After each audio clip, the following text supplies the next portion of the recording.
ఆ చెడ్డ పేరు నీకు వస్తుంది, నాకు వస్తుంది, మీ తల్లిదండ్రులకి, సంఘానికి, గౌరవానికి, చివరికి యేసయ్యకి కూడా చెడ్డ పేరు. మన పిల్లలు మన మాట వినకపోతే ఆ చెడ్డ పేరు నీకు నాకే కాదు, యేసయ్యకి కూడా ఆ చెడ్డ పేరు. అంటే నీ కారణంగా, నీ పిల్లల కారణంగా బయట సొసైటీలో యేసయ్య చెడ్డ పేరు తెచ్చుకోవటం వల్ల అది నీకు నువ్వే యేసయ్య చెడగొట్టినట్టు అవుతుంది. మనందరూ క్రైస్తవులమే కానీ మన ప్రవర్తన ద్వారా యేసయ్యని మనం మహిమపరచలేకపోతున్నాం. ఆ విషయాన్ని ఈ రోజు మనము కాస్త కొద్ది నిమిషాలు ధ్యానం చేసుకుందాం. పిల్లలు అంటే ఎవరు? పిల్లలు అంటే ఎవరు? గర్భఫలము యెహోవా ఇచ్చు బహుమానము. పిల్లలు అంటే ఎవరంటే గర్భఫలము యెహోవా ఇచ్చు బహుమానం. అది నీది కాదు. ఆ మాట మనం జ్ఞాపకం చేసుకుందాం. పిల్లలు నీ పిల్లలు కాదు, దేవుని పిల్లలు. నీ ఒడిలో ఉన్న పిల్లలు, నీ పాలు తాగుతున్న పిల్లలు, నీ పిల్లలు నువ్వు అనుకుంటున్నావు కానీ నీ పిల్లలు కాదు. వాళ్ళు దేవుని పిల్లలు. దేవుడు నీకిచ్చి పెంచబట్టున్నాడు. నీకిచ్చి పెంచు నా పిల్లల్ని అంటున్నాడు. కాబట్టి దేవుని పిల్లల్ని పెంచేటప్పుడు దేవుని పిల్లల్లాగా పెంచాలి కానీ నీ పిల్లల్లాగా పెంచకూడదు. ఆ మాట మనం జ్ఞాపకం చేసుకుందాం. ఈ రోజుల్లో తల్లులకి ఓపిక తక్కువైంది. తల్లి పాలు, చనుపాలు ఇవ్వట్లేదు. అది పెద్ద దుర్మార్గం. తల్లులారా, మీ చిన్న పిల్లలకి చనుపాలు ఇస్తే పెద్ద అయిన తర్వాత వాళ్ళకి ఇమ్యూనిటీ పవర్ ఉంటుంది బాడీలో. మీరు గమనించండి, పోయినసారి కరోనా టైంలో కరోనా ఎఫెక్ట్ అయింది ఎవరికంటే డబ్బా పాలు తాగిన పిల్లలందరికీ ఎఫెక్ట్ అయింది. తల్లి పాలు తాగిన వాళ్ళకి ఎఫెక్ట్ కాలేదు. మీరు గమనించండి, తల్లి పాలు తాగిన వాళ్ళకి ఇమ్యూనిటీ పవర్, బాడీలోనే రెసిస్టెన్స్ పవర్ ఉంటుంది. వాళ్ళని ఏ క్రిములు తాకవు, ఏ వైరస్ వాళ్ళు ముట్టుకోదు. కాబట్టి తల్లులు జ్ఞాపకం పెట్టుకుని పిల్లలకి పాలు ఇవ్వాల్సిందిగా మనవి. రెండవది, తల్లులకి పిల్లలు ఎక్కడ అడ్డం వస్తారంటే పని చేసుకున్నప్పుడు కాళ్ళకి చేతులకు అడ్డం వస్తూ ఉంటారు. పని చేయని అప్పుడు మనం ఏం చేస్తామంటే వాడికి టీవీ ముఖం పెట్టి టీవీ చూస్తామంటారని చెప్పి వెళ్ళిపోతాం. మన పని మనం చేసుకుంటాం, లేదా సెల్ ఫోన్ ఇచ్చి చూసుకోమంటాం. అది పెద్ద దౌర్భాగ్యం. మామూలుగా ప్రతి మనిషికి ఒక క్రియేటివిటీ ఉంటుంది. క్రియేటివిటీ అంటే అర్థం ఏంటంటే ఆలోచన శక్తి. నేను చేయాలి, నేను ప్రతి మనిషికి ఉంటుంది. మీరు గమనించండి, ఏ పిల్లలు కూడా ఖాళీగా ఉంటారు. ఏ పిల్లలు ఏదో పని చేస్తూనే ఉంటారు. అది నువ్వే కాదు, నేనే కాదు, దేవుని క్రియేషన్ అది. ఒకసారి నేను ఒక ఇంట్లో ఒక తల్లిని చూశాను. ఆమె వాళ్ళ కొడుకుని వేడుస్తుంటే కుడి చేయి పట్టుకుని లాక్కెళ్తుంది. వాడు ఎడం చేత్తో ఆడుకుంటున్నాడు. అంటే అర్థం ఏంటంటే ఆడుకోవడం ఏంటంటే వాళ్ళ అమ్మ లాక్కెళ్తుంటే ఆ ఎడం చేత్తో కనపడే కూడా లాగేసుకుంటున్నాడు. వాడికి అట్లాగో 1 month 2 months తర్వాత వాడికి ఎడం చేయి అలవాటు అయిపోయింది. కుడి చేయి వాడటం మానేశాడు. అప్పుడు ఆ అమ్మాయి, ఇదేంటి మీరు ఎడం చేయి వాడుతున్నాడని చెప్తే నేను చెప్పాను, నువ్వు కుడి చేయి నువ్వు పట్టుకుంటున్నావు కదా, కుడి చేయి మనం పట్టుకుంటే ఎడం చేయి వాడు వాడతాడు. కాబట్టి పిల్లలు అనేవాళ్ళు, పిల్లలే కదా మనం కూడా, పిల్లలు అనేవాళ్ళు ఎప్పుడు కూడా క్రియేటివిటీ, ఏం చేయాలి తపన వాళ్ళకి. ఆ తపనలో అడుగు ముందుకు వేస్తూ ఉంటారు. కాబట్టి మనం ఏంటంటే వాళ్ళ క్రియేటివిటీ డెవలప్ చేయాలి తప్ప చంపేయకూడదు. మనం టీవీ చూపించడం ద్వారా, సెల్ ఫోన్, మొబైల్ ఫోన్ వాళ్ళ బొమ్మ మీద పెట్టడం వల్ల వాడి క్రియేటివిటీ నశించిపోయింది. వాడు సొంతంగా ఏం ఆలోచన చేయడు, ఆ వచ్చిందే చూస్తూ ఉంటాడు. తద్వారా పిల్లలు ఎదిగే టైంలో, అంటే వాళ్ళు వయసు వచ్చేటప్పటికి వాళ్ళు సొంతంగా ఏం ఆలోచించేయరు. ఏదైనా ఎవరైనా చెప్తే చేస్తారు. ఇప్పుడు టీవీ చూసే పిల్లలు, ఇప్పుడు క్రియేటివిటీ లేకుండా పోయిన ఈ చిన్న పిల్లలు రేపు కనుక ఇలా మొబైల్స్ చూసి పెరిగి పెద్దవాళ్ళు అయితే చివరికి భార్య కూర వండి పెడితే ఈ కూర తీయగా ఉందనో పుల్లగా ఉందో చెప్పలేడు వాడు. ఎందుకంటే వాటికి ఆ జ్ఞానం పోయింది. ఏదో ఒకటి తినేద్దాం, టీవీలో ఆన్ చేస్తే ఏదో ప్రోగ్రాం వస్తుందో చూద్దాం అనుకుంటారు తప్ప దానికి ఆలోచన చేసే విధానం వాడు కోల్పోతాడు. కాబట్టి పిల్లల గురించి బైబిల్ ఒక మాట చెప్తాం, చూడండి. ద్వితీయోపదేశకాండము 1వ అధ్యాయం 39వ వచనం. ద్వితీయోపదేశకాండము 1వ అధ్యాయము 39వ వచనం. చాలమ్మ. ఆ దినమున మంచి చెడ్డలు తెలియని మీ కుమారులు ఎదుగని మీ పిల్లలకి మంచి చెడ్డ తెలుసా? మీ పిల్లలకి మంచి చెడ్డ తెలుసా?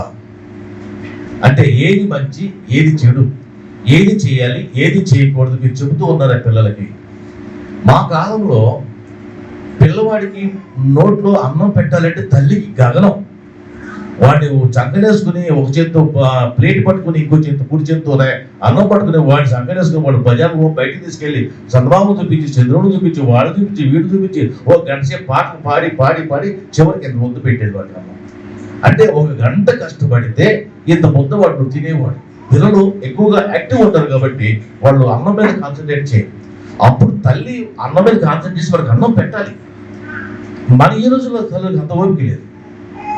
వాడికి ఏది తింటే అది పెడతారు తప్ప నీకు నచ్చింది వాడికి పెట్టట్లేదు. వాడు బిస్కెట్ తింటే బిస్కెట్ పెట్టడం, వాడు చాక్లెట్స్ తింటే చాక్లెట్ ఇస్తాం, వాడు 5 స్టార్ తింటే 5 స్టార్ ఇస్తాం. ఏది వాడికి ఏది ఇష్టమో అది ఇస్తామే కానీ నీకేది ఇష్టమో వాడికి అది చెప్పవు.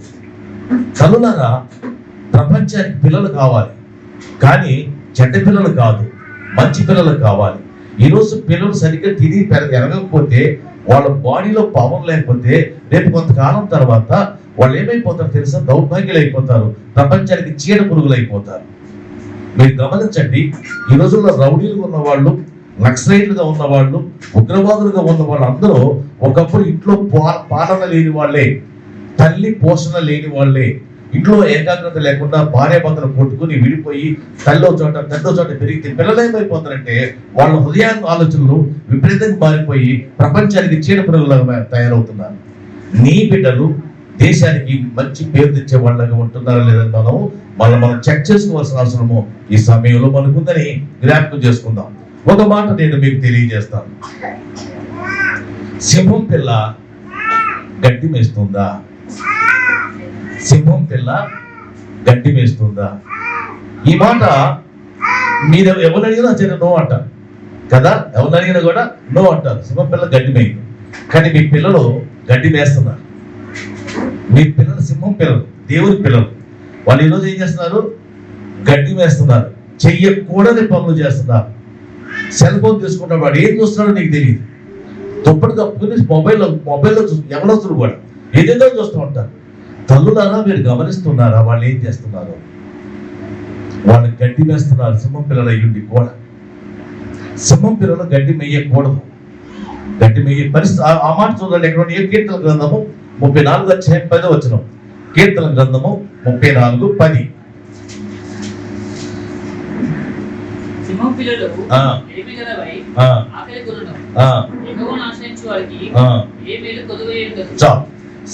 పిల్లలు లేమి గెలవై ఆకలి కొనును. సింహం అంటే ఎందుకంటే బలమైన జంతువు. అడవిలో ఈ నాగరికత ప్రపంచంలో సింహం అనేది ఒక బలమైన జంతువు. ఆ బలమైన జంతువు కూడా ఒక్కొక్కసారి ఆకలి ఇద్దేమో, ఆ జంతువు పిల్లలకు కూడా ఒక్కొక్కసారి ఆకలి అవుతుందేమో. కానీ దేవుని పిల్లలకి, అంటే యెహోవాను ఆశ్రయించే వారికి ఏ మేలు కొదువై ఉండదు. నీ పిల్లలు ఏం తింటున్నారు? నీ పిల్లలు ఏం చదువుతున్నారు? నీ పిల్లలు ఏం చూస్తున్నారు? అది నువ్వు చెక్ చేసుకోకపోతే రేపు నీ మాట వినరు. ఈరోజు చిన్నపిల్లలే నీ మాట వినకపోతే రేపు పెద్దోళ్ళై నీ మాట వింటారా? సామెత ఉంది కదా, మొక్కై వంగనిది రానై వంగునా. నువ్వు చిన్నపిల్లలప్పుడే వాళ్ళు కట్ చేయకపోతే వాడు పెద్దోడైన తర్వాత నీ మాట వినడు. సరే, ఎలా పెంచాలి పిల్లలను అనుకుంటే, పిల్లలకి కోపం రేపకూడదని బైబిల్లో ఒక మాట ఉంది. పిల్లలకి మనం కోపం రేపకూడదు. నువ్వు కొడితే కోపం వచ్చిందే లేదు, వాడికి వచ్చింది, మరి కొట్టకూడదు. వాడు కొట్టకపోతే ఏమైంది? వాడు బెత్తం వాడకపోతే మన తండ్రి కాదు, వాడు బెత్తం వాడాలని బైబిలే చెప్పింది. కోపం లేకపోతే బైబిల్ చెప్తుంది. మరి చాలా కష్టమైన క్రైస్తవ జీవితం, అందులో పిల్లలు పెంచడం చాలా జాగ్రత్త ఉండాలి. బెత్తం వాడమని బైబిలే చెబుతుంది, కానీ కోపం రేపొద్దని కూడా బైబిల్ చెబుతుంది. కోపపడు, కానీ ఆ కోపము సాయంత్రం వరకే, రేపు ఉండకూడదు, రాత్రికి ఉండకూడదు. పిల్లల్ని కొట్టాలి కానీ ఆ పిల్లల్ని శపించకూడదు. పిల్లల్ని తిట్టాలే కానీ పిల్లల్ని శపించకూడదు. మీ నోట శాపాలు వస్తే చాలా జాగ్రత్త, అవి నెరవేరుతాయి. మన పిల్లలు తల్లులు ఒకసారి కోపం వచ్చి పిల్లల్ని సచ్చినోడా అంటారు. సచ్చినోడా ఈ పదం వాడొచ్చా ఏ తల్లైనా? అది నెరవేర్తే ఏమవుతారు? మీరు వెధవా అని తిడతారు. వెధవా తిట్టొచ్చా? వెధవా అంటే అర్థం ఏంటి? భార్య పోయినోడా అని. విధవ అంటే విధవ లేడీస్ కి, విధవ జెంట్స్ కి. పనికి మాలినవాడా. సో నీ జిమ్మడా అని తిడతాం. జిమ్మడా అంటే అర్థం ఏంటి అమ్మా? జిమ్మ పడండి. జిమ్మ అంటే అంగిలి పడిపోవడం, మాట్లాడుకుని పడిపోవడం, నోరు రాదు వాడికి. ఇలాంటి పదాలు తెలియక మనం వాడతాం. అది నెరవేర్చి ఏమవుతాం? పిల్లల్ని పెంచాలంటే చాలా ట్రైనింగ్ ఉండాలి దానికి. Mother is the first teacher. నీ కొడుకు ఏం కావాలో నీకే తెలుసు. నీ కొడుకు ఒక ముద్ద తక్కువ తింటే తల్లికి అర్థమైంది, అయ్యో నా బిడ్డ ఈరోజు ఒక ముద్ద తక్కువ తిన్నాడు, ఏమైందో వీడికి అని తల్లి మళ్ళీ లేకొడుకు అన్నం పెట్టింది, 20 లీవ్ పెట్టింది. అంటే ఏ కొడుకు ఏ కూర తింటాడు, ఏ కొడుకు ఎంత అన్నం తింటాడు, తల్లికి భార్యకు తెలిసి ఉండాలి. పిల్లల పోషణలో తల్లులు కీలక పాత్ర వహించాలి. అది లేకపోతే ఒక దౌర్భాగ్యకరమైన సొసైటీని నెక్స్ట్ తరం మనం చూస్తాం. అది ఉండకూడదని దేవుడు మనకి హెచ్చరిస్తూ ఉన్నాడు. సరే, ఈ పిల్లలు ఎలా ఉండాలి చూడండి. కీర్తన గ్రంథము 128వ అధ్యాయం 3వ వచనం. కీర్తనల గ్రంథము 128:3.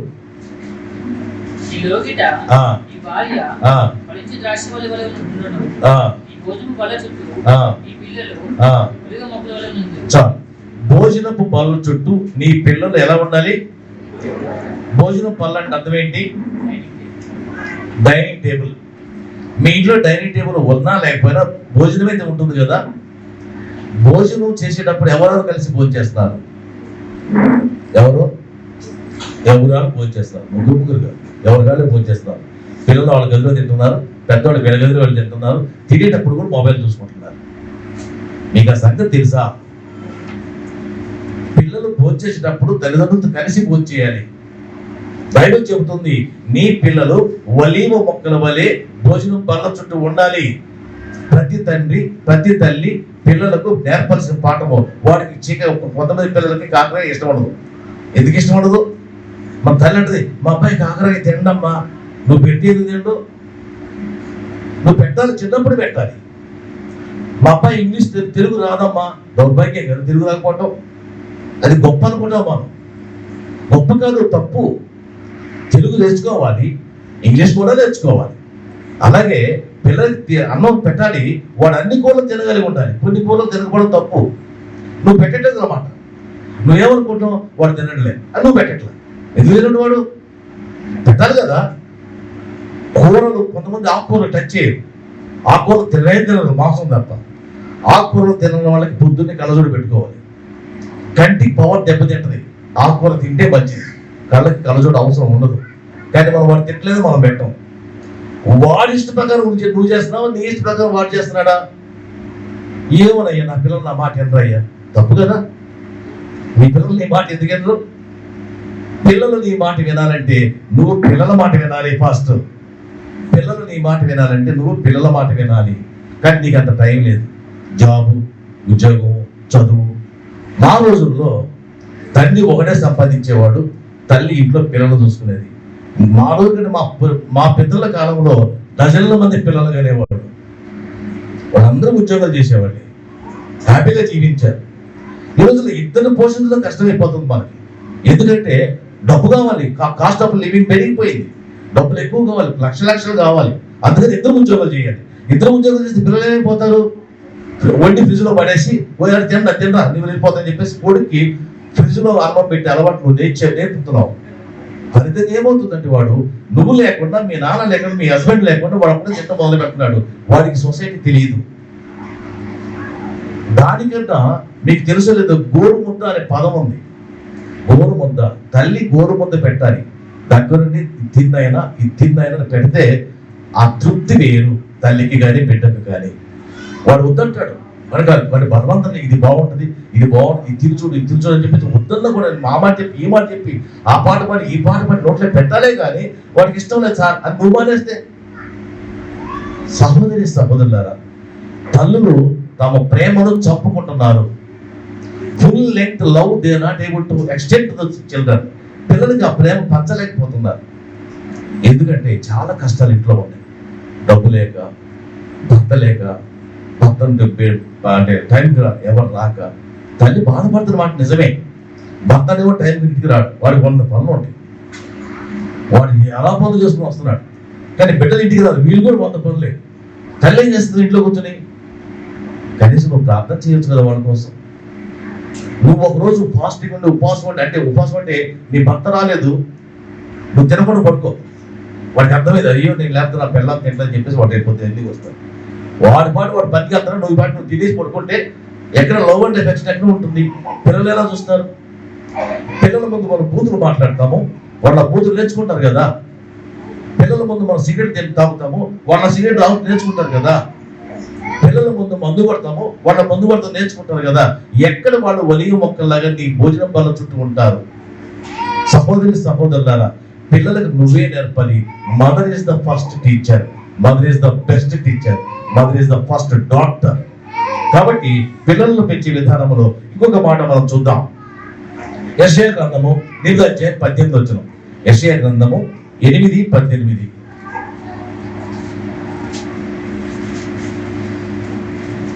ఇదిగో నేనును యెహోవా నాకు ఇచ్చిన పిల్లలను సీయోను కొండ మీద నివసించు సైన్యాల అధిపతి యెహోవా కొలని సూచనలు గాను మహత్కార్యములు గాను ఇశ్రాయేలు మధ్య ఉన్నాడు. పిల్లలు సూచనలు, మహత్కార్యములు. మీ పిల్లలు సూచనలు, మహత్కార్యములు. ఆ మాట అంటున్నాడు యెషయా ప్రవక్త. ఏమన్నాయంటే, పిల్లలు నాకు ఇచ్చిన వాళ్ళు సీయోను కొండ మీద నివసించు సైన్యములకు అధిపతి యెహోవా వలన సూచనలు. నీ పిల్లలు బట్టి నువ్వెవరో చెబుతారు బయట వాళ్ళు. మీ నాన్నెవరో భలే చెప్పారే వీళ్ళకి, శబాష్రా వీళ్ళ కొడుకు అంటే మీ నాన్న పేరు నిలబెట్టేవరా. ఎప్పుడు వచ్చింది ఆ మాట? నీ పిల్లలు సెట్ అయితే, నీ పిల్లలు ప్రపంచంలో ఫస్ట్ ర్యాంక్ తెచ్చుకుంటే శబాష్ అని తెచ్చుకుంటారు. మా బ్యాంకులో సిస్టమ్ ఉంది, ఎవరి పిల్లలైనా ఫస్ట్ ర్యాంక్ లో పాస్ అయితే ఆ పిల్లల్ని పిలిచి పిల్లలు సన్మానం చేసి తండ్రిని కూడా సన్మానం చేస్తాం మేము బ్యాంకులో. తల్లిదండ్రులు ఏం చేశారు? చదివించారు. పిల్లలు చదవాలి, కానీ పిల్లల మీద మీ ప్రభావం ఉండకూడదు. చదివించే పద్ధతి మాత్రం ఉండాలి. నీ పిల్లలు ఐఏఎస్ అవ్వాలని అనుకుంటావు, వాడికి ఐఏఎస్ ఇంట్రెస్ట్ లేదు. వాడు కూర్చోబెట్టి కొట్టి వాడు ఏదో చదవడు వాడు. కానీ ఐఏఎస్ అంటే ఏమిటి, అది ఎలా చదవాలి, చదివితే లాభం ఏంటి, దాని ద్వారా చదవకపోతే నష్టం ఏంటి నువ్వు ఎక్స్ప్లెయిన్ చేయి ఒక రోజు, వాడు తప్పకుండా చదువుతాడు. ఎక్స్ప్లెయిన్ చేయడానికి ముందు నీకు తెలియాలి కదా. నీకు తెలియక నువ్వు చెప్పకపోగా పెద్దవాడు చదువు అంటే వాడు ఏదో అవుతాడు. సో సహోదరులారా, పిల్లలు చదవడం ముఖ్యం కాదు. పిల్లలు నీ చిత్త ప్రకారం చదవాలి, నువ్వు చెప్పినట్టు చదవాలి, నువ్వు చెప్పినట్టు వినాలి. అలా వినకపోతే తప్పు నీదవుతుంది. కాబట్టి తల్లులు పిల్లల కోసం చదవాల్సిన అవసరం ఉంది. తల్లులు పిల్లల కోసం నేర్చుకోవాలి. నువ్వు చదవలేదు, నువ్వు 10th క్లాస్ 8th క్లాస్ చదివి పాస్ అయి పెళ్లి చేసుకున్నావు, పిల్లలు కన్నావు. వాడు 10th క్లాస్ అయ్యి ఇప్పుడు డిగ్రీకి వచ్చాడు, వాడికి ఎవరు చెప్తారు? నువ్వు చదవలేవు, నీకు ఆ జ్ఞానం లేదు. కానీ పిల్లలకు చెప్పాలి. అప్పుడేం చెప్పాలి? నీ భయం ఉండాలి పిల్లలకి. మా అమ్మ కొట్టిద్ది, మా అమ్మ తిట్టిద్ది, మా అమ్మ బాధపడింది, ఆ ఫీలింగ్ ఉండాలి. అప్పుడు వాడు నీకు భయపడతాడు. మా సిస్టమ్ ఒక మేనేజర్ చెప్పిన మాట ఏంటంటే, పిల్లలు తల్లికి భయపడన్నా మంచి పని చేయాలట, లేకపోతే జాలి పడన్నా పని చేయాలంట. ఒక పని చెప్పినప్పుడు ఆ పిల్లలు తల్లి మీద భయపడన్నా పని చేయాలంట, లేదా జాలి పడన్నా పని చేయాలంట. ఫర్ ఎగ్జాంపుల్, ఈ పని చేయొద్దు అని తల్లికి చెప్తే వాడు అనుకోవాలి, మా అమ్మకి ఇష్టం లేదు, నేను అనుకున్నా కానీ మా అమ్మకి ఇష్టం లేదు, మానేస్తాను అనుకోవాలి. లేదా మా అమ్మ కొట్టిద్దో అమ్మో అని భయపడాలి. వాడికి భయమన్నా ఉండాలి, జాలిలో ఉండాలి. నువ్వు భయం చూపించట్లేదు, జాలి చూపించట్లేదు, వాళ్ళు రెచ్చిపోతున్నారు. తద్వారా కుటుంబాలు విఫలమవుతున్నాయి, ఫెయిల్ అవుతున్నాయి. తద్వారా మీరు గమనించండి, అమెరికా దేశాల్లో, పాశ్చాత్య దేశాల్లో పిల్లలు ఎందుకు చెడిపోతున్నారంటే తల్లిదండ్రులు ఒక చోట ఉండరు కాబట్టి. తల్లిదండ్రులు ఒక చోట ఉండకపోతే నశించిపోయేది మనమే. గమనించండి, ఈ నక్సలైట్లు, ఉగ్రవాదులు అందరూ ఎక్కడ ఉంటారు? ఎవరో తెలిసి వాళ్ళందరూ తల్లి ఉండి తండ్రి లేని వాళ్ళు, తండ్రి ఉండి తల్లి లేని వాళ్ళు. ఈ కుటుంబం మీరు ఇంకా చెప్పాలంటే, తల్లి చనిపోతే తండ్రి ఇంకో అమ్మాయిని చేసుకుంటాడు. అదే తండ్రి చనిపోతే తల్లి ఇంకో అమ్మాయిని చేసుకోదు, బిడ్డల కోసం తను త్యాగం చేసుకుంటాడు. అప్పుడు ఏ కుటుంబం బాగుంటుంది? తండ్రి చనిపోతే తల్లి ఇంకో పెళ్లి చేసుకోకుండా బిడ్డలు పోషించుకుంటే ఆ కుటుంబం చాలా బాగుంటుంది. కానీ తల్లి చనిపోతే ఆ కుటుంబాన్ని ఎవరు ఉండరు. తండ్రి గుదాం చేసుకెళ్ళిపోతాడు. తల్లిలే బిడ్డలు అవుతారు నీ బిడ్డలు. కాబట్టి తల్లులారా, నీ బిడ్డల కోసం నువ్వు బ్రతకాలి. తండ్రులు బ్రతకరు, వాళ్ళు ఏదో వాళ్ళు ఆధారాలు పోతారు. తల్లులారా మీరు ఎవరి కోసం బ్రతకాలంటే మీ బిడ్డల కోసం బ్రతకాలి. నీ మొగుడు నీ మాట వినకపోయినా నీ బిడ్డల కోసం ప్రార్థన చేసి, ప్రభువా నువ్వు నాకు బిడ్డలు ఇచ్చావు, నీ కోసం పెంచుతానయ్యా. ఆ మాట, ఆ నిర్ణయం తల్లిగా నువ్వు తీసుకోగలిగితే ప్రపంచం నీ చుట్టూ తిరుగుతుంది. యేసయ్య నేను శభాష్ అని మెచ్చుకుంటాడు. ఇక్కడ సూచనలు ఎవరంటే యేషయా 8:18 ఏమంటే, పిల్లలు దేవుని సూచనలు, మహత్ కార్యములు. దేవుడు సూచనగా నీకు పిల్లల్ని ఇచ్చాడు. నీకు ఇంట్లో ఒక మహత్ కార్యం చేయడానికి దేవుడు పిల్లల్ని ఇచ్చాడు. ఒకవేళ నీ పిల్లడు ఐఏఎస్ అయ్యాడు అనుకోండి, ఐపీఎస్ అయ్యాడు అనుకోండి, ప్రపంచం ఏమంటుంది, ఎవరి పిల్లలు వీళ్ళంటే పలానా సుబ్బారావు పిల్లలు, అప్పారావు పిల్లలు చెప్పుకుంటారా లేదా? సో ఆ ఘనత నీకే వస్తుంది. ఆ విధంగా మనం పిల్లల్ని పెంచవలసిన వాళ్ళమై ఉంటూ ఉన్నాం. ఇంకొక మాట చూద్దాము. రోమా 8:20, రోమా పత్రిక 8:20. ఏదైనగా సృష్టి నాశనంలోని దాస్యంలో నుండి విడిపింపబడి దేవుని పిల్లలు కొంతకో మహిమగల స్వాతంత్రమును పొందుతున్న నిరీక్షణ గలదై స్వేచ్ఛగా కాక దాని లోపలిసిన వాని మూలంగా వ్యక్తపరచబడింది. ఇంకొక మాట చెప్పుకుందాం.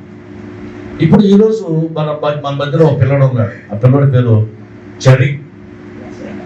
వాడు ఈరోజు బర్త్డే చేసుకుంటున్నాడు. వాళ్ళ నాన్న వాడి పిల్లడి పేద ₹1,00,00,000 దాచిపెడదాం అనుకున్నాడు. ఎంత? అమలా జాగ్రత్త వేను రెడీగా ఉండి ₹1,00,00,000 ₹1,00,00,000 జాగ్రత్త పెడదాం అనుకున్నాడు. బ్యాంక్ వెళ్ళి మా అబ్బాయి పేద ₹1,00,00,000 దాచిపెట్టాలంటాడు. బ్యాంక్ కూడా ఒప్పుకోడు. ఎందుకు ఒప్పుకోడు? బ్యాంక్ కూడా ఒప్పుకోడు. ఎందుకు ఒప్పుకోడు? Is a minor. ఎవరందరూ మైనర్కి బ్యాంకులో డబ్బులు వేయకూడదా? వేయొచ్చు. కానీ ఒక మార్గం ఏంటంటే గార్డియన్ ఉండాలి. మైనర్ చేతిలో ఇప్పుడు వాడికి ₹1,00,00,000 నోట్ అయినా ₹1 నోట్ అయినా ఒకటే వాడికి పిల్లలకి వాళ్ళు దాన్ని చింపేసి ఆడుకుంటారు. ₹10 నోట్ అయినా ₹1,00,00,000 నోట్ అయినా ఒకటే, దాన్ని చింపేసి ఆడుకుంటాడు. అందుకని వాడికి విలువ తెలియడం కోసమని గవర్నమెంట్ ఏం చేస్తుందంటే మైనారిటీ మెజారిటీ 2 పేర్లు పెట్టి పిల్లలు కొంత వయసు వచ్చే చిన్న పిల్లలే, ఆ వయసు దాటిన పెద్ద పిల్లలే. అప్పుడు అంటాడు, అయితే ఒక పని చేయండి మేనేజర్ గారు, నా కొడుకు మెజారిటీ వచ్చే వరకు నేను గార్డియన్ ఉంటాను. నా పిల్లలకి మెజారిటీ వచ్చే వరకు నేనే గార్డియన్ గా ఉంటాను.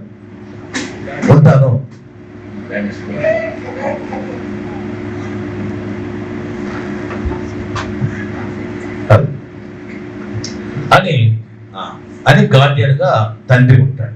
ఎంతవరకు తండ్రిగా ఉంటాడు? ఎన్ని సంవత్సరాల వరకు?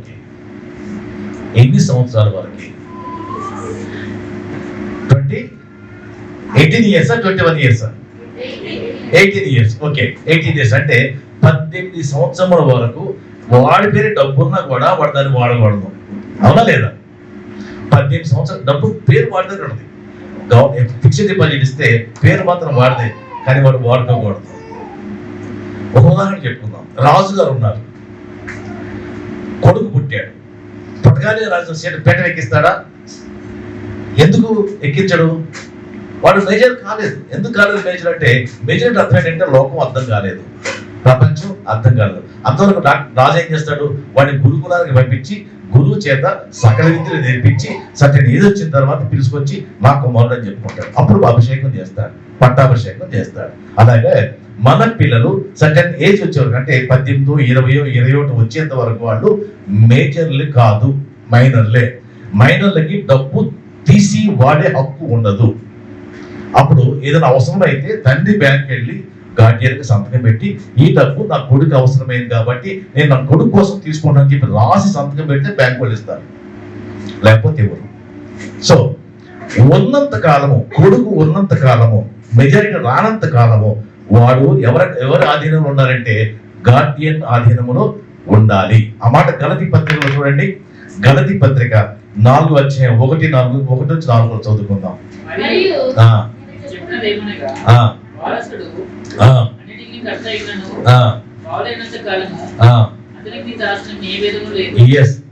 గలతీ పత్రికలో పౌలు గారు చెప్తున్నారంటే, బాలుడై ఉన్నంత కాలము అతనికి దాసునికి ఏ భేదము లేదు. ఎవరి చేతిలోనూ ఎవరి సంరక్షణలోనూ ఉండాలే కానీ అతనికి గ్యారెంటీ లేదు. మనందరికీ పరలోకం గ్యారెంటీ, అవునా? మనందరికి పరలోకం గ్యారెంటీ, అవునా కాదా?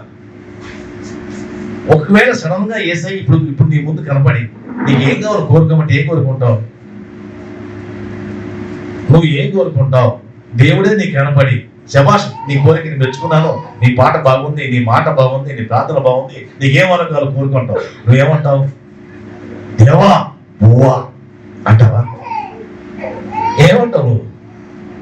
నువ్వు నీకు నచ్చింది కోరుకుంటావు. కానీ పరలోకం కావాలని కోరుకుంటావు ఎప్పుడైనా? పరలోకం కావాలని ఎవరు కోరుకుంటారా? ఎవరో ఒకరిద్దరు కోరుకుంటారు. కానీ యేసయ్య రెండో రాకడ వచ్చినప్పుడు ఎత్తబడే అవకాశం నీకు ఉందా? ఎంతమంది ధైర్యంగా చెప్పగలరు నేను ఎత్తపడతాను అని నమ్మకంగా ఎవరు చెప్పగలరు? ఇద్దరు ముగ్గురు ఉన్నారు. ప్రియ సహోదరి, దేవుని దృష్టిలో పిల్లలంటే మెజారిటీ పొందిన వాళ్ళే, మైనర్లు కాదు. ఉదాహరణకి నా వయసు 75 అనుకుందాం, కాదులే అనుకుందాం. 75 ఏళ్ళ వయసు వచ్చినా కూడా నేను ఇంకా చిన్నపిల్లలాగా బిహేవ్ చేస్తే నా చేతికి ఏమైనా డబ్బులు ఇస్తారా?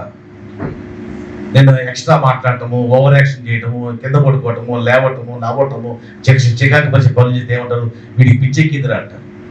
వీడికి ఇంకా వయసు పెరిగిందే కానీ బుద్ధి పెరగలేదు అంటారు. చాలా మంది పిల్లలు వయసు పెరిగింది తప్ప బుద్ధి పెరగదు. చాలా మంది పిల్లలకి వయసు మాత్రమే పెరిగింది, బుద్ధి పెరగదు. కారణం ఏంటి? మనసు వికసించదు, ఆలోచన చెయ్యరు. అమ్మ చెప్పింది చేస్తారు, లేదా అయ్య చెప్పింది చేస్తారు తప్ప వాళ్ళకే వాళ్ళు సొంతగా ఆలోచన చేయరు. అలా ఆలోచన చేయకపోవడం కూడా తల్లిదండ్రులే కారణం. ఇక్కడ గలతీ పత్రికలో పౌలు గారు ఏమంటారంటే, వాడు బాలుడై ఉన్నంత కాలము అతనికి దాసుడికి ఏ భేదము లేదు, ఇద్దరు సమానమే. దాసుడు అంటే ఎవరు? ఆ కాలంలో ఏమైందంటే బైబిల్ రాసిన అంటే ఈ కొత్త నిబంధన కాలంలో ఒక పిల్లోడు పుడితే ఒక రాజుగారు ఒక అది రాజ్య పరిపాలన కదా, రాజ్య కాలంలో పిల్లలు పుడితే వాళ్ళ పిల్లల్ని బానిసలకు అప్పచెప్తారు. బానిసలు పిల్లల్ని టేకప్ చేయాలి. స్నానం చేయించడము, స్కూల్కి తీసుకెళ్ళటము, చదువు చెప్పించడము, అదంతా బానిసలు చేయాలి. బానిసలు వాడి చేతిలో పిల్లోడు తీసుకెళ్ళి బానిస చేతిలో పెడతారు. కాబట్టి సర్టెన్ ఏజ్ వచ్చేంత వరకు బానిస ఎంతో పిల్లోడు అంతే. వాళ్ళకి బానిస ఎంతో పిల్లోడు అంతే. మీ ఇంట్లో పని మనిషి అంతే, నువ్వు నీ కొడుకు అంతేనా? నీ ఇంట్లో పని మనిషి పని చేస్తే నీ పని మనిషి నువ్వు నీ కొడుకు సమానంగా చూస్తావా? చూడాలి. ఎందుకంటే వాళ్ళకి ఏం రాదు, బుద్ధి రాదు, పెరగల. నీ కొడుకు వయసు 72 అయినా కూడా వాడికి వయసు పెరగకపోతే వాడు బానిసతో సమానము. చిన్నవాడు వయసును బట్టి పెరగాలి, వయసును బట్టి పెరగాలి. ఎలా పెరగాలి? ఆ మాట చూడండి, లూకాసు సువార్తలో ఉంది. లూకాసు సువార్తలో వాళ్ళు ఎలా దేవుడు చెప్తున్నాడు, పిల్లలు ఎలా పెంచాలి మనము. 2:52 లూకా 2:52.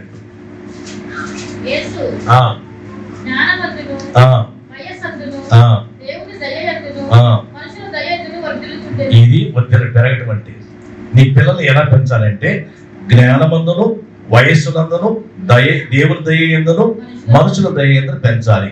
జ్ఞానం అంటే చదువు, వయసు అంటే ఆటోమేటిక్గా పెరిగింది.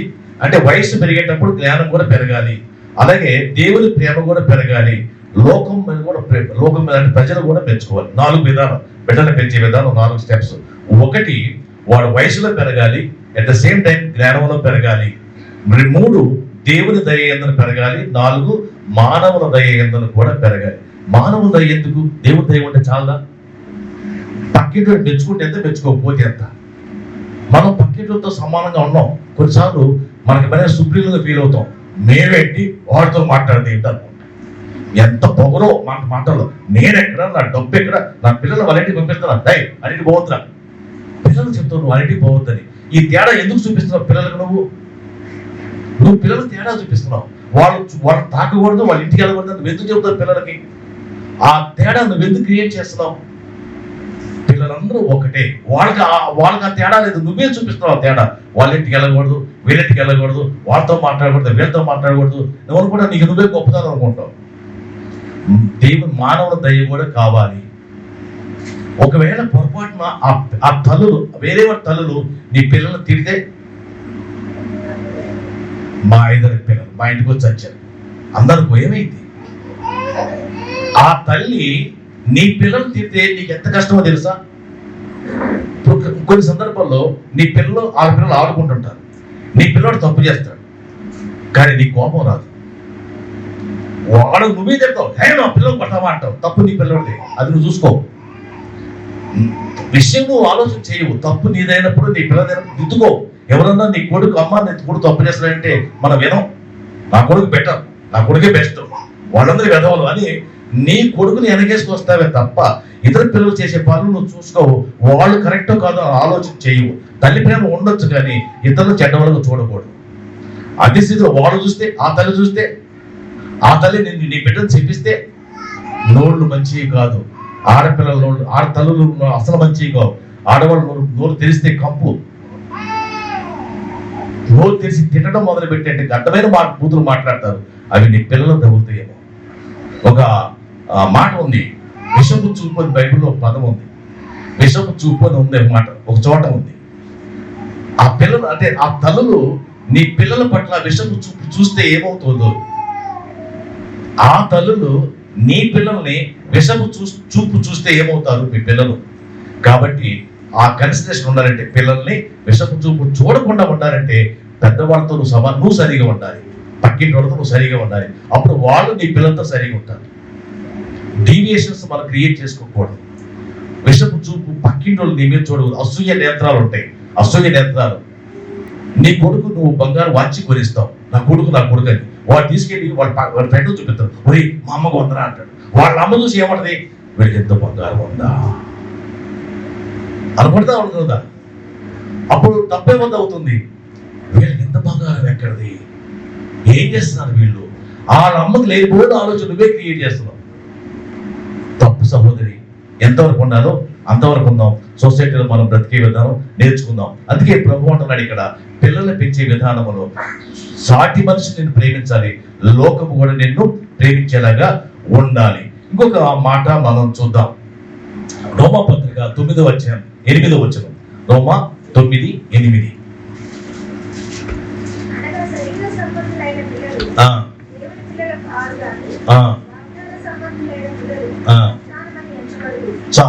ఇక్కడ ఒక మాట ఉంది, పిల్లలు 2 రకాలు. పిల్లలు 2 రకాలు. ఎవరు వాళ్ళు? దేవుని పిల్లలు అంటే 2 రకాలు. ఏమంటే వాళ్ళు, ఒకటి వాగ్దాన సంబంధులు, రెండవది శరీర సంబంధులు. వాగ్దాన సంబంధులు, శరీర సంబంధులు అంటే ఎవరు?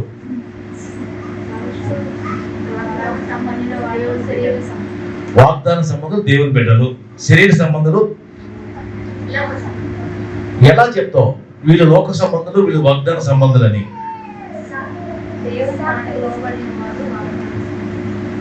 అది పిల్లల ముఖం మీద రాసి ఉండదు కదా, వీళ్ళు దేవుని లోబడి ఉన్నారని. సో వాళ్ళ బేసిక్ మూలాల్లోకి వెళ్తే, నాకు పిల్లడు పుట్టాలి అని ప్రార్థన చేస్తే వాళ్ళు వాగ్దాన పుత్రులు అవుతారు, లేదా నా కూతురు పుట్టాలని ప్రార్థన చేస్తే వాళ్ళు వాగ్దాన పుత్రులు అవుతారు. నువ్వు ప్రార్థన చేయకుండా పిల్లలు పుడితే వాళ్ళు శరీర సంబంధులు. పెళ్లి చేస్తే పిల్లలు పుడతారు అంతే, అది పెద్ద సమస్యగా. పెళ్లి చేసిన వెంటనే నెక్స్ట్ ఇయర్ పిల్లలు పుడతారు, వాళ్ళు శరీర సంబంధులు. నువ్వు ప్రార్థన చేసి, ప్రభు నాకు బిడ్డ కావాలి, ఆ బిడ్డ నీ బిడ్డ కావాలి అని నువ్వు ప్రార్థన చేస్తే వాళ్ళు వాగ్దాన పుత్రులు అవుతారు. సహోదరి సహోదరులారా, మనకి చిన్న చిన్న వయసులో పెళ్ళి అవ్వటం వల్ల పిల్లలు కానీ కన్నామే తప్ప వాళ్ళని వాగ్దాన పుత్రులుగా పెంచలేకపోయాము. ఉన్న విషయం ఉన్నట్టు చెప్తున్నాను. మన తల్లిదండ్రులు మనకి చిన్న వయసులో పెళ్లిళ్ళు చేసి పడేశారు, పొద్దున్నే పిల్లలు పుట్టారు. ఏమంటారు వాళ్ళందరూ? శరీర సంబంధులే. మనం ప్రార్థన కూడా చేయలేదు, మన పిల్లలు కావాలని ప్రార్థన చేయలేదు, వాళ్ళ శరీర సంబంధులే. నువ్వు ప్రార్థన చేసి నాకు పిల్లలు కావాలని చెప్పి వాగ్దాన ప్రకారం పిల్లల కంటే వాళ్ళు వాగ్దాన పుత్రులు అవుతారు. కాబట్టి ప్రార్థనా పూర్వకంగా బిడ్డలు కనాలి, ఏదో సరదాగా పిల్లలు కనకూడదు. పెళ్లి కాబట్టి, పెళ్ళైంది కాబట్టి పిల్లలు కనొచ్చని చెప్పి ఆ హక్కు నీకు లేదు. ఉంటుంది, పిల్లలు పుడతారు, కానీ ఆ పిల్లలు దేవుని పిల్లలా కాదు తెలుసుకోవాలంటే నువ్వు తల్లిగా పిల్లలు పుట్టకముందే ప్రార్థన చేయాలి, నాకు ఒక పిల్ల కావాలి ప్రభు, నాకు ఒక బిడ్డ కావాలి. ఒకసారి లేట్ అయితే ఎలా ఉంటుంది తెలుసా? పిల్లలు పుడతాం లేట్ అయితే ఆ తల్లి ఎంత ప్రార్థన చేస్తుందో, ప్రభు ఆ పిల్లలు కావాలి, ప్రభు ఆ పిల్లలు. వాళ్ళు వాగ్దాన పుత్రులు. నువ్వు అడగకుండా పుట్టి వాళ్ళు వాగ్దాన పుత్రులు కాదు, శరీర సంబంధాలు. ప్రియ సహోదరి సహోదరుడా, నీ కొడుకు లేదా నీ కూతురు వాగ్దాన పుత్రులా లేక శరీర సంబంధుల జ్ఞాపకం చేసుకో. ఒక బైబిల్లో ఒక మాట ఉంది, గుడ్రాల పిల్లలను కననిదానా సంతోషించని ఉంది. అర్థం ఏంటి? గుడ్రాలకి పిల్లలు ఎందుకు సంతోషించాలి? ఆమె గుడ్రాల పిల్లలను కననిదానా అంటే గుడ్రాలంటే పిల్లలు లేదు, కరెక్టే. ఎందుకు సంతోషించాలి? ఆ మాట ఇంకొక విషయంలో మాట్లాడుతూ, పిల్లలు అంటే పెళ్లి కాని తల్లి అంటే పెళ్లి కాని అమ్మాయి ఎంతమంది పిల్లలు కట్టది? పిల్లలు కనకూడదు.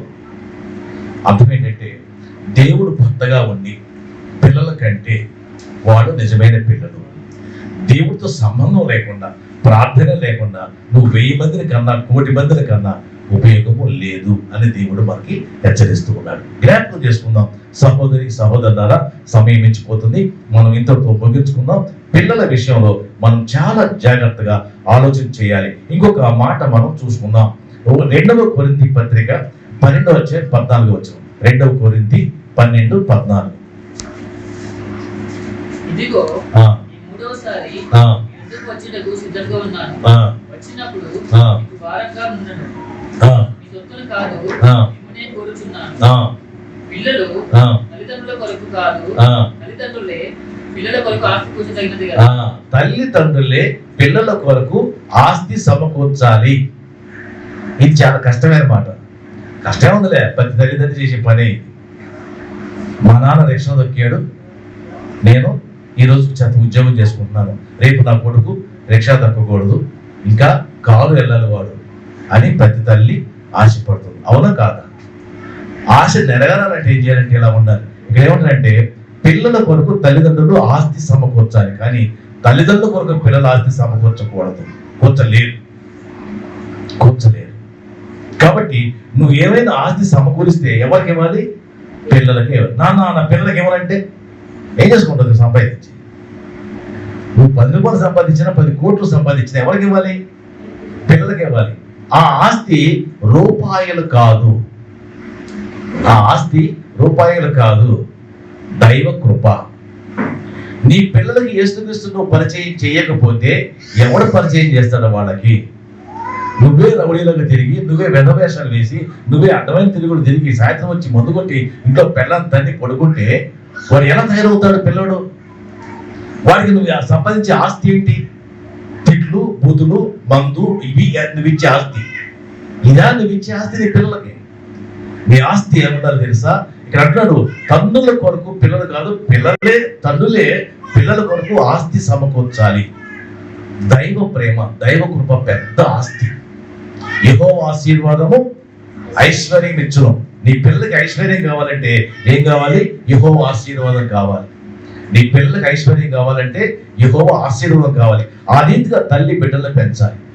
అంతే తప్ప నీలోక ఆచార ప్రకారం, ఈలోపు ఉద్దేశం ప్రకారం, లేదా నీ ఉద్దేశం ప్రకారం పిల్లలను పెంచితే వాళ్ళు దౌర్భాగ్యులు అవుతారు, దేశంలో దరిద్రులు అవుతారు. ఆ స్థితి రాకుండా నీ పిల్లల్ని ఇప్పటి నుంచి మనం జాగ్రత్తగా పెంచాలి. కోర్స్ ఇప్పుడు మీరు అంటారు, అది ఇప్పుడు చెప్తే ఎట్లాగయ్యా, పిల్లలు కడేసాను కదా, ఇప్పుడు చెప్తే లేదు, పెళ్లి కానీ పిల్లలకి చెప్పండి అయ్యా అంటారు. అది కూడా మొదలుపెట్టి ఈరోజు సాయంత్రం పిల్లలకి అదే ఉంది, యూత్ మీటింగ్ ఉంది ఈరోజు సాయంత్రం వాళ్ళకి అదే చెప్పబోతున్నాను. కాబట్టి మరి కనీసం పిల్లల తల్లుల గురించి ఏంటి? అయిపోయింది, ఇప్పుడు మొదలు పెడదాం. అయిపోయింది, పిల్లలకి ఇప్పుడు ట్రైనింగ్ ఇద్దాం. నీ మాట కనకుండా పోవట్లేదు కదా పిల్లలు, చెప్పు, ఇప్పుడు మొదలు పెట్టు. పిల్లలే కదా. ఎంత వచ్చినా ఒక సామెత ఉంది, నరేంద్ర మోడీ కూడా తల్లి ఉంది కదా, ఉందా లేదా? వాడెవడైనా తల్లి ఉంటుంది. తల్లి చెప్పిన మాట పిల్లలు వినాలి. నరేంద్ర మోడీ గారు ప్రధానమంత్రి అయిన తర్వాత ఫస్ట్ చేసిన పని ఏంటి తెలుసా? ఇంటికి వెళ్ళి వాళ్ళమ్మ కాళ్ళకి నమస్కారం పెట్టి అప్పుడు వచ్చి పీఠం ఎక్కాడు. నీ పిల్లలు ఎంతమంది నీ కాళ్ళకి నమస్కారం పెడుతున్నారు? చేయలేవు. అదేమంటే నామోషి, నేనేంటి కాళ్ళకి నమస్కారం పెట్టండి అలవాటు చేసావు పిల్లలు నువ్వు?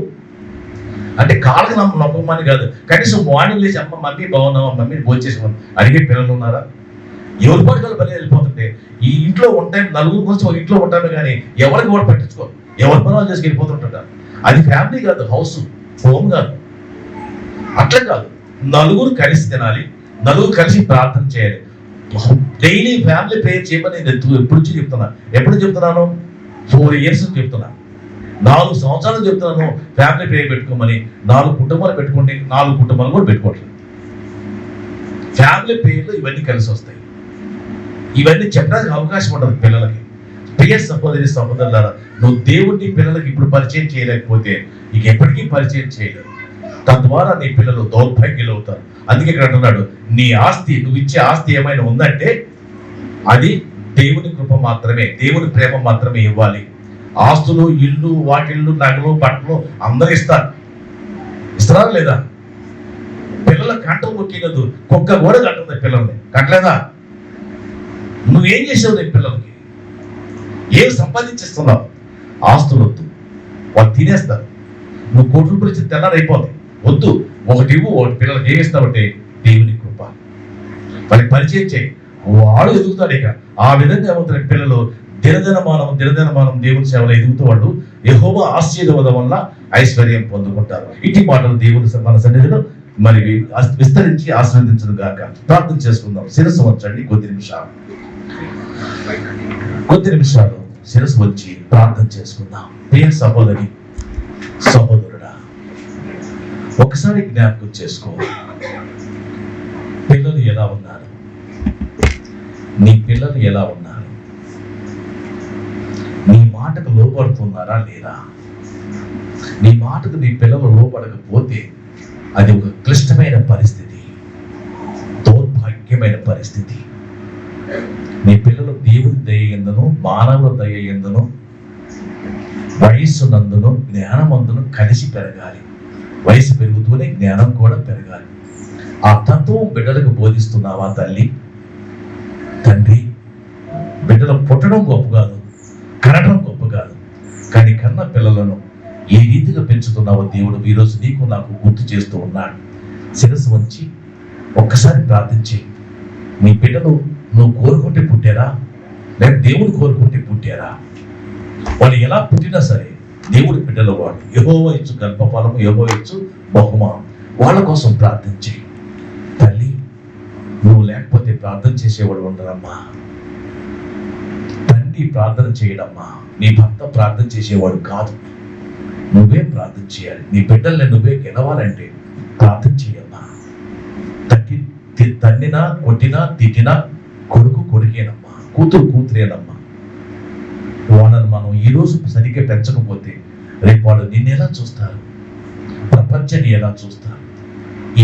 ఈ జ్ఞానం కలిగి మనం పిల్లలను పెంచుకుందాం, ప్రార్థన చేసుకుందాం. పరిశుద్ధుడు అయిన తండ్రి, కృప కలిగిన ప్రభువా, మీకు వందనాలయ్యా. బిడ్డలను ఎలా పెంచుకోవాలని వాక్య ప్రకారం మాకు చూపించినందుకు వందనములు. బిడ్డలు యెహోవా వల్ల సూచనలని, మహత్ కార్యములని గుర్తు చేశావు. బిడ్డల జ్ఞానం వల్ల వయస్సులందరూ పెరగాలని చెప్పావు. బిడ్డలు సింహం పిల్లలని చెప్పావు తండ్రి. గడ్డి తినకూడదని చెప్పావు నాయన. గడ్డి తినకూడదు. మన అలవాట్లు, మన ఆచారాలు, మన సంప్రదాయాలు బిడ్డల్ని పాడు చేసే వాళ్ళుగా ఉండకూడదు. ఆ రీతిని మనం జ్ఞాపకం చేసుకుందాం. నీ బిడ్డలు ఎలా ఉన్నారమ్మా? నీ భోజనం బల్ల చుట్టూ ఒలీవ మొక్కలాగా ఉన్నారా లేదా? లేకపోతే తప్పు నీదే తల్లి, తప్పు నీదే. నీ భర్తది కూడా కాదు, నీదే. ప్రార్థన చెయ్యమ్మా. ఎంత ఎక్కువ ప్రార్థన చేస్తే బిడ్డలు అంత మక్కువగా పెరుగుతారు. ఆ ప్రార్థనలో మనం ఉందాం, కుటుంబాన్ని కట్టుకుందాం. మన బిడ్డల భవిష్యత్తు, మన బిడ్డల బంగారు భవిష్యత్తు మనమే నిర్మిద్దాం. ప్రార్థన. పరిశుద్ధుడు అయిన తండ్రి, కృప కలిగిన ప్రభువా, నీకు వందనాలు. మీరిచ్చిన మాట, మీరిచ్చిన జ్ఞానము, మీరిచ్చిన నెమ్మదితనము, మీరిచ్చిన సూచనలు మేము వింటూ ఉన్నాం, ముందుకు సాగుతూ ఉన్నాం. మీ మాట ప్రకారం బ్రతికే భాగ్యం మాకు దయచేయండి. మా బిడ్డలను మీ సేవలు, మీ ప్రేమలు పెంచే అవకాశం ఇవ్వండి. తల్లిదండ్రులమైన మేమే మా పిల్లలకు ఆస్తి సమకూర్చవలసిన వారమే ఉంటున్నాం. పిల్లల బాగోగులు చూసుకుంటానికి, వాళ్ళ కష్ట సుఖాలు చూసుకుంటానికి, వారి కన్నీరు తొడవడానికి, వారిని హెచ్చరించడానికి, వారిని మందలించడానికి, వారిని నీ వైపు నడిపించడానికి తల్లిదండ్రులుగా మా బాధ్యత మేము విస్మరించి ఉంటే మమ్మల్ని క్షమించండి. ఆ బాధ్యత ఇప్పుడైనా టేకప్ చేసే భాగ్యం మాకు దయచేయండి. ఇప్పుడైనా సరే టేకప్ చేసే భాగ్యం మాకు దయచేయమని మనవి చేసుకుంటూ ఉన్నాం. తండ్రి, బిడ్డలందరూ వాక్యం విన్నారు. విన్న బిడ్డలందరూ తల్లులే కదా, తండ్రులే కదా, మీరు వాళ్ళతో మాట్లాడి వాళ్ళ కుటుంబాలు కట్టుకోవడానికి సహాయం చేయమని మనవి చేసుకుంటూ ఉన్నాను. నీకే స్తుతి స్తోత్రాలు చెల్లించుకుంటూ మహిమ ఘనత ప్రభావం మీకు ఆరోపించుకుంటూ యేసుక్రీస్తు నామమున మిక్కిలి వినయముగా అడిగి వేడుకొచ్చుచున్నాము తండ్రి. ఆమేన్.